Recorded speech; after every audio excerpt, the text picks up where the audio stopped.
Élisabeth II, les secrets d'un empire. Épisode 5, la marque Windsor. Un podcast proposé par BFM TV et raconté par Marie Perraube. Élisabeth II a toujours été une championne de la mise en scène. Son couronnement en 1953 est le premier événement retransmis en direct à la télévision. That my whole life shall be devoted to your service and to the service of our great imperial family to which we all belong. Duncan Larcombe, ami des Windsor, a lui-même été invité au mariage de Kate et William. La famille royale, le monarque, c'est une marque. C'était une marque il y a 500 ans, c'était une marque il y a 1000 ans. Cette marque, alors, était basée sur quelle famille pouvait tuer le plus de monde. Il était question de pouvoir, d'influence. Et ce qu'on a vu depuis les 150 dernières années, peut-être les 200 dernières années, c'est l'émergence d'une famille royale qui est une marque alors qu'elle n'a aucun pouvoir. Donc, la survie de la famille royale est basée entièrement sur sa popularité. David McClure, journaliste d'investigation britannique. C'est une marque, l'une des marques les plus cotées en Grande-Bretagne, encore plus que la société Shell. Ce qu'ils font, c'est beaucoup de grandes cérémonies. C'est très important pour la famille royale de donner une bonne image, d'être perçue comme la famille de la nation. La reine d'Angleterre vend son enseigne dans le monde entier. Elle a parcouru 1,7 million de kilomètres de pays en pays depuis 66 ans. Si c'est toujours le gouvernement qui décide des lieux où elle se rend, pour des raisons diplomatiques, à chacune de ses visites, son staff organise des bains de foule. Le 12 juin 1992, elle est accueillie à Blois par Jack Lang.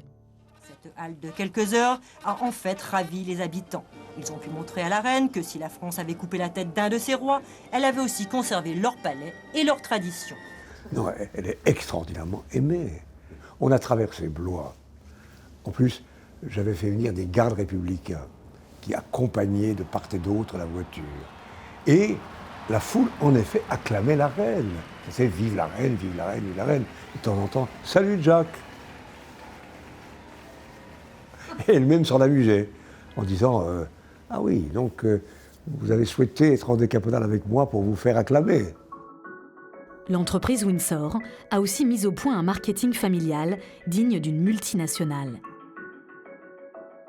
Ils sont 14 membres actifs de la famille royale, payés pour représenter la couronne, du plus connu jusqu'aux oncles et aux cousines. Et c'est bien sûr la reine qui décide des affectations en Angleterre ou à l'étranger.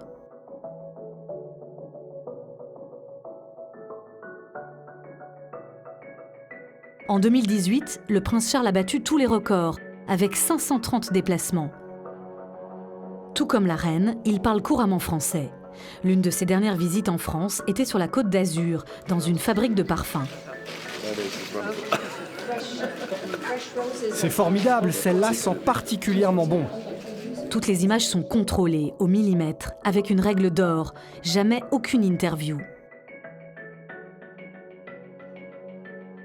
Les têtes d'affiche comme William et Harry, tout comme leurs épouses Kate et Meghan, doivent rester distantes, mais apparaître sympathiques quand les journalistes les interpellent. Comment allez-vous, mademoiselle Markle ? Très bien. Les seules fois où les couples s'expriment publiquement, c'est pour défendre des causes.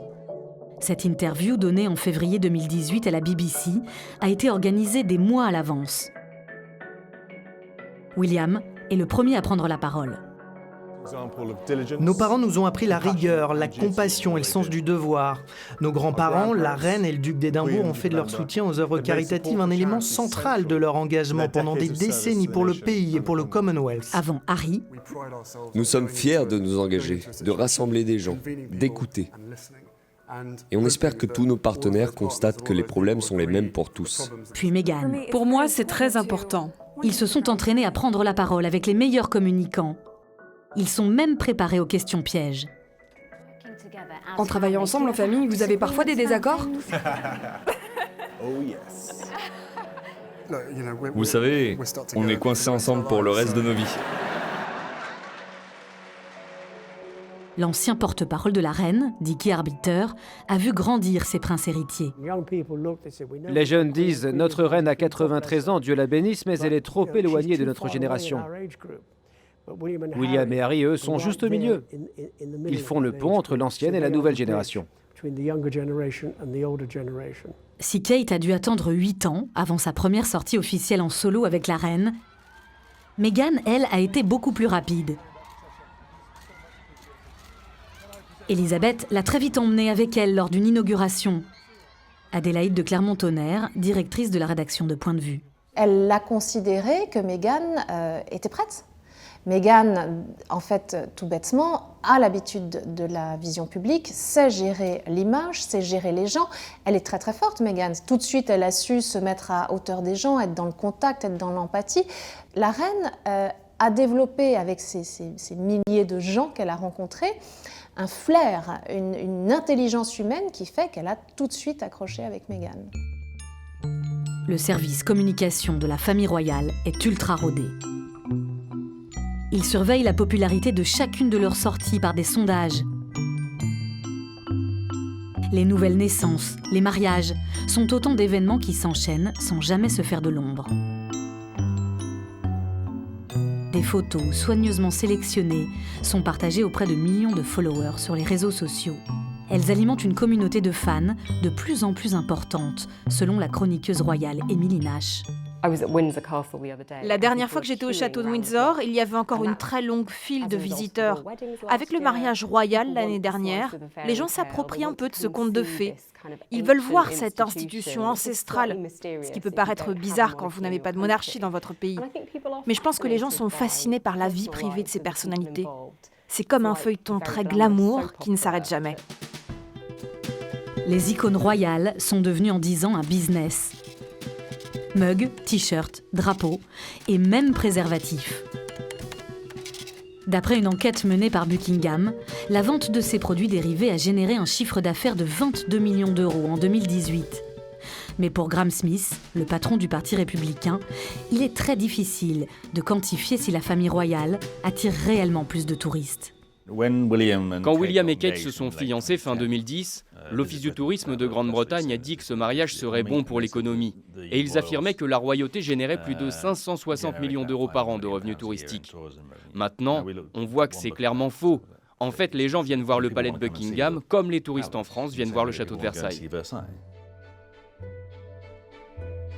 À grands coups d'événements et de couvertures de magazines, Elisabeth II a réussi à rester l'une des figures préférées des Britanniques. 75% de ses sujets disent l'apprécier. Ses successeurs réussiront-ils à faire perdurer l'Empire ? C'est ce que vous découvrirez dans l'épisode 6. Elisabeth II, les secrets d'un empire. Un podcast BFM TV à retrouver sur Apple Podcasts, Deezer et Spotify.